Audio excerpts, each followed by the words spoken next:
We love a good prodigy story, don't we? The 20-something CEO, the teenage genius who rewrites the world from their dorm room. We've been sold this idea that if you haven't made it by 30, you've somehow missed your shot. It's a real pressure cooker. Surveys show that a huge majority of young adults feel an intense need to have every part of their lives, like career, relationships, and finances, all figured out before they hit 30. This is a feeling that gets cranked up to 11 by the perfect lives we see curated on social media. This nonstop pressure can trigger what's known as a quarter-life crisis, a period of soul-crushing stress and anxiety that comes from feeling like you're being left behind. But what if that whole story is a lie? What if the years of struggling, of feeling invisible, of taking the long, winding path, what if that isn't a sign you're failing? What if it's a training ground? A place where a mind so powerful is forged that it becomes dangerous to the way things are. The great psychoanalyst Carl Jung stumbled upon a fascinating truth. The most formidable minds, the ones that really reshape our world, often don't show up early. They aren't born from quick wins and easy victories. They are forged in the very chaos society tells us to run from. They're shaped by the quiet pain of not quite fitting in, of trying and failing, of wandering through a desert of uncertainty while everyone else seems to be building their comfortable little kingdoms. This isn't about catching up. This is about realizing that the very things you thought were holding you back are actually the source of a deep and dangerous power. It's time we explore why the late bloomer doesn't just succeed in the end, but why their mind, refined by time and trial, becomes one of the most potent forces for change this world has. Our modern world is addicted to the prodigy. We're obsessed with the myth of raw, almost magical talent that just erupts early in life. It's the idea of, genius as a lightning strike. A flash of brilliance that doesn't need the long, slow burn of cultivation. We see it in how we worship young founders, celebrate teenage athletes, and constantly hunt for the next wonderkind who will solve all our problems before they can legally buy a beer. But this isn't just a harmless cultural quirk, it's a destructive story we tell ourselves. It sets up this brutal, invisible timeline that quietly governs our lives. College at 18, career by 22, marriage by 30.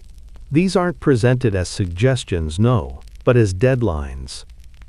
If you miss them, you haven't taken a different path. You've derailed. As journalist Rich Karlgaard points out, being seen as a late bloomer used to be a sign of grit. Now, it's treated like a defect. The psychological weight of this is immense. Studies show that young adults who feel forced to hit these life goals by certain ages, they report way higher levels of anxiety and depression. It creates a culture of constant comparison, where your self-worth is tied to how you stack up against your friends' latest updates. We end up with a society of people who are performing, not living, constantly striving to hit benchmarks that might have nothing to do with who they really are. But here's the most insidious part. The prodigy model of success? It's mostly a myth. It's a statistical fluke that we've mistaken for the rule. Malcolm Gladwell, in his own look at this, highlighted a fascinating study. It was about adults who, as kids, went to an exclusive school for children with genius-level IQs. Decades later, these genius kids were doing fine. They were successful and, pretty well adjusted. But almost none of them had become the world-changing superstars everyone expected. They were genius children, but not genius adults. Gladwell makes a critical point.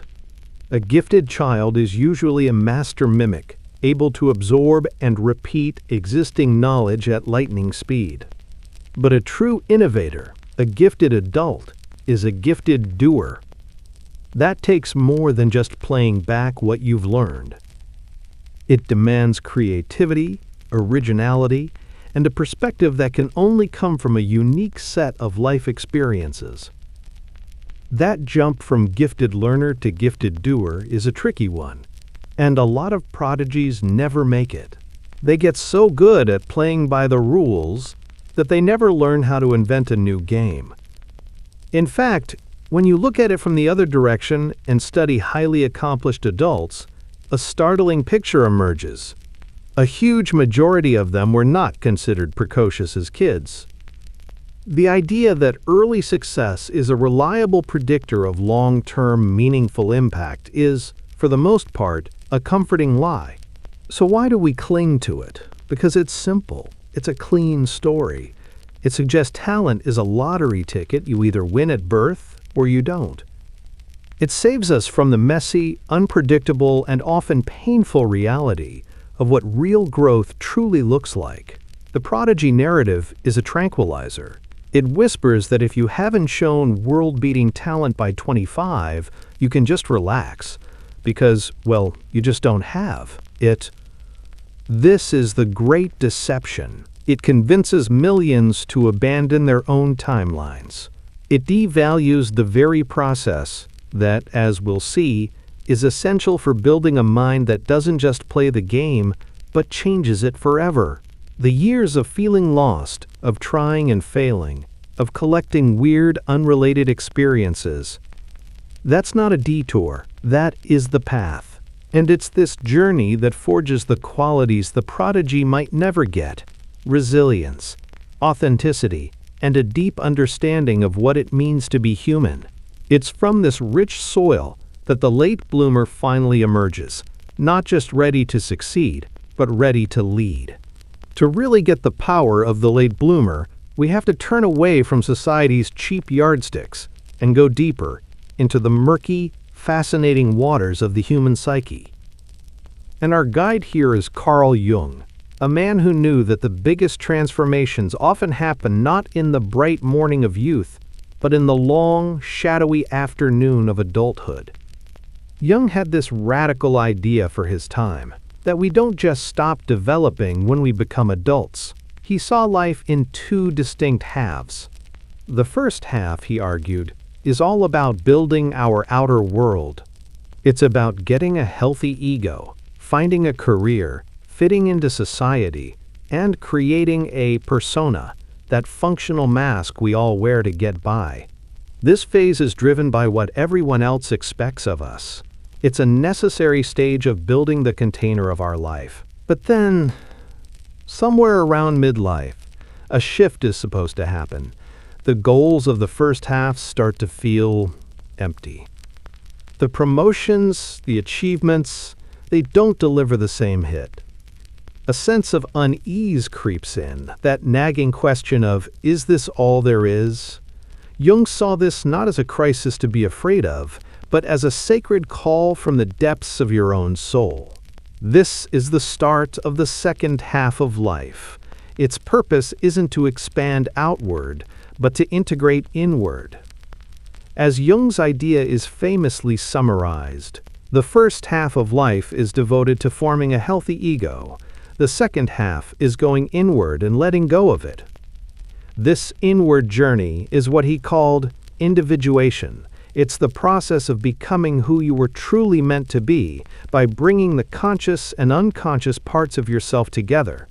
It's about looking behind the persona, past the roles we play, and finding our authentic self. This is the real work of a human life, and it is almost always a late blooming process. A huge part of this journey involves facing something Jung called the shadow. The shadow? That's where we've stuffed all the parts of ourselves that we've rejected or been taught to hide. It's the anger we were told was bad, the ambition we learned to downplay, the creativity we were told was a waste of time, and the vulnerability that just felt like a weakness. For the first half of our lives, we burn a ton of energy keeping that shadow, well, locked away in the basement of our unconscious. Now let's think about the prodigy, the person who found success early. They've often done it by building this nearly perfect persona. They were rewarded for being exactly what society wanted. And that very success, it makes it incredibly hard to ever turn around and face their shadow. I mean, why would you go digging in the dark when the light has been so good to you? Your success, it absolutely depends on that mask staying on. But the late bloomer's journey is different. Their path is often defined by not fitting in with the outer world. The years of struggle, of feeling like an outsider, of failing by society's standards. In many ways, that's a long, forced conversation with the shadow. When you aren't being constantly rewarded for your mask, you're forced to ask who you are without it. That feeling of being lost is often just your psyche's way of saying that the standard issue map won't work for you. This is why Jung believed that true genius often comes out of this second half of life work. When we start integrating our shadow, we're not just dealing with our dark side. We are reclaiming huge amounts of lost energy. The shadow doesn't just hold bad stuff. It also holds our golden shadow, our hidden talents, our repressed creativity, our sleeping potential. The very things we had to push down to fit in are often the keys to our unique genius. The late bloomer's delay isn't a pause. It's a deep, unconscious fermentation. The years of wandering weren't wasted. They were a necessary pilgrimage. Life forced them to do the great work of wrestling with their shadow and starting the inward journey that most people put off forever. And when they finally emerge, they bring with them a mind that isn't just skilled, but whole, not just brilliant, but wise. And that kind of mind is dangerous. Dangerous to any system that needs people to stay on the surface and never find out who they really are. The long, winding path of the late bloomer isn't a curse. It's a crucible. The years of uncertainty and what felt like failure actually forge a unique set of psychological superpowers. Advantages that are hard to come by for those who ride the fast track to success. Let's start with the most obvious one. A resilience that's baked into their very bones. Early success can create a fragile ego. When winning comes easy, you never build up the psychological muscle to handle a real loss. The prodigy who stumbles for the first time at 35 can shatter because their whole identity is built on the idea of being the winner. The late bloomer, on the other hand, is a connoisseur of failure. They've been knocked down, rejected, and ignored more times than they can count. Each setback, as painful as it was, became an accidental training session in how to get back up. They learn that failure isn't a final judgment, just another piece of data. This makes them fearless innovators. They aren't afraid to experiment, to take risks, or to scrap it all and start over, because their self-worth isn't tied to a perfect track record. They've developed grit, that invaluable engine of just showing up day after day, especially when it's hard. The pressure to succeed early often forces people to pick a path based on what looks good to others, not what truly feels right on the inside. They choose a sensible career, follow the expected plan, and build a life that looks great on paper. But, well, it might just feel hollow. The late bloomer, however, was often saved from this trap, ironically, by their own perceived failures. Those years spent wandering, trying different jobs, exploring weird interests, never quite fitting in a neat little box. Those weren't wasted, not at all. That was a period of profound data collection on the self. By figuring out everything they didn't want, they gained incredible clarity on what they do want. So when they finally commit to something, it's with a level of conviction that simply can't be faked. They're not just building a career, they're answering a calling, one that they patiently listen for, sometimes over decades. In a world that screams for hyper-specialization from day one, the late bloomer has been quietly cultivating a secret weapon. They're a generalist. While their peers were drilling down deep into one field, the late bloomer was collecting a diverse, seemingly random bag of skills and experiences. They might have been a barista, a coder, a struggling artist, and a night student in philosophy, all in the same decade. On the surface, it looks like a lack of focus. But what it's really building is a powerful cognitive tool. The ability to see patterns across different domains. A specialist sees the world through a microscope. Incredible depth, but a narrow view. The generalist sees it from a satellite, spotting the macro patterns and surprising connections that everyone else misses.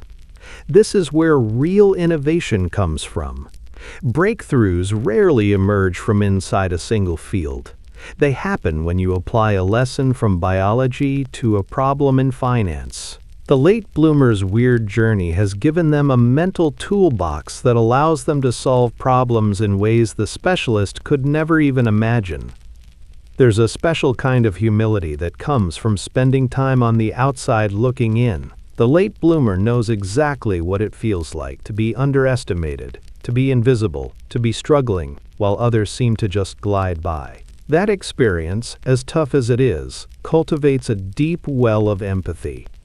And this empathy isn't some soft skill, it's a leadership superpower. It lets them connect with people on a human level, build teams based on trust, and create things that resonate with the deep, unspoken needs of others.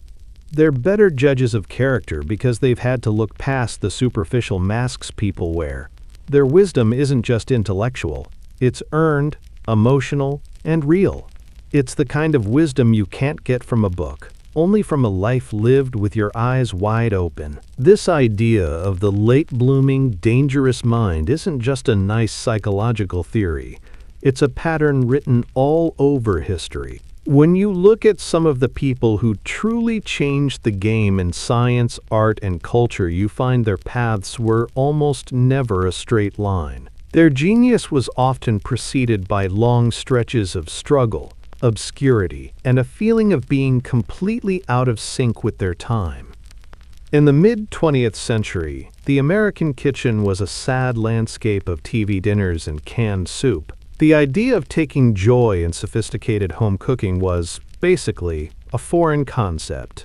And the person who would change all of that was, at age 30, a woman working in government intelligence who, by her own admission, couldn't really cook. Julia Child's early life was privileged but directionless. She wanted to be a writer, but her work was constantly rejected. During World War II, she joined the OSS, the precursor to the CIA, basically looking for an adventure. It was there, in her 30s, that she met her husband, Paul. And his diplomatic posting to Paris finally lit the fuse of her life's purpose. At an age when most of her peers were settled, Julia Child was, well, a total beginner. At 31, she enrolled at the famous Le Cordon Bleu cooking school, this towering American woman, in a kitchen full of professional French chefs. For the next decade, she devoted herself to the painstaking work of deconstructing French cuisine so Americans could understand it. It was a long, slow grind. An early publisher even rejected her manuscript, calling it an encyclopedia, not a cookbook. Finally, in 1961, when Julia was 49 years old, Mastering the Art of French Cooking was published. 2 years later, at 51, her TV show The French Chef hit the airwaves. Her mind, forged by decades of unfulfilling work and a passion discovered late in life, it was perfectly designed to be dangerous to the status quo. She had the outsider's perspective, to translate something intimidating for a new audience. She had the infectious joy of someone who had finally found their thing. And most importantly, she had the hard-won humility of a late bloomer. Her on-air mistakes and goofy, unpretentious charm, they just made her so relatable.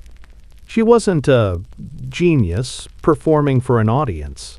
No, she was one of us, sharing a discovery, and in doing so, she didn't just teach recipes. No, she changed how a generation thought about food, culture, and, well, the possibilities in their own lives. Alan Turing is now hailed as the father of computer science and AI, his work breaking the German Enigma code during World War II. It's credited with shortening the war by years and saving millions of lives. But during his lifetime, Turing wasn't a hero. He was a quiet, socially awkward man whose greatest work was top secret and whose life ended in tragedy. Why? Because his mind and his identity were dangerous to the rigid rules of his time. Turing's genius was there from a young age, but it was the kind that constantly irritated the establishment. His teachers complained about his handwriting and his refusal to just memorize things. He was a theoretical mind in a system that only valued rote learning. His brilliance operated on a level his own society just wasn't ready for. His most important work remained classified for decades. Then, in 1952, the very system he had helped save turned on him. Turing was arrested and prosecuted for being gay. Given the choice between prison and chemical castration, he chose the latter. The man who held the keys to the modern world in his head. He was deemed a security risk. 2 years later, at the age of 41, he was dead. Turing's story is a darker kind of late blooming, or maybe late recognition. He was a man so far ahead of his time that his genius could only be fully understood long after he was gone. He is the ultimate example of a dangerous mind, one that threatened the established order just by existing. It took more than half a century for the world to catch up. In 2013, he was granted a posthumous royal pardon, and his face now appears on the British £50 note. His legacy bloomed long after he was gone, reshaping our world from beyond the grave. So, we've walked through society's deceptions, explored Jung's deep wisdom, and seen the proof in history. Now, let's bring it home. Let's talk about you. Because this isn't just a story about famous people. It's your story. Every moment you felt behind, every time you've looked at your peers and felt that knot of anxiety in your stomach, every detour and dead end on your path, those were not signs of your failure. No, they were the quiet, uncelebrated moments of forging your own dangerous mind. The world wants you to think your life is a race. It hands you a map someone else drew and tells you to run, but your soul knows better. See, your life, it's not a race. No, it's a pilgrimage. And a pilgrimage doesn't follow a straight line. It wanders. It climbs. It goes down into valleys of doubt. The point isn't speed. It's discovery. The goal isn't to get to some pre-approved destination first, but to arrive at your own destination, whole and transformed. That feeling of being lost that might have haunted you, well, that is the single greatest sign that you are on your own authentic path. It's your inner compass, pulling you away from the crowded highways and into the wilderness, where your real self is waiting. Society might call it being lost, but your soul calls it being guided. Think of the resilience you've built, that strength you've gained from facing setbacks. It's a power that those who've only known easy wins just can't comprehend. Your grit is your armor. Think of the clarity you've earned. All the things you tried and walked away from weren't failures. No, they were experiments. You've been gathering priceless data, not for a career, but for a calling. You've learned to trust your gut over the noise of outside approval. That self-trust is the foundation of a meaningful life. Think of the strange and beautiful mosaic of your experiences. The combination of jobs, hobbies, and passions that makes your resume look, well, unfocused. That's the very thing that makes your mind an engine for innovation. You see the world through more than one lens. You can connect dots no one else sees, because your dots are scattered across a wider and more interesting map. You are not behind. You are on a different timeline, a richer, truer, and ultimately, a more powerful one. The success that's meant for you, it can't be taken by anyone else, because it's custom-made for the person your unique journey has turned you into.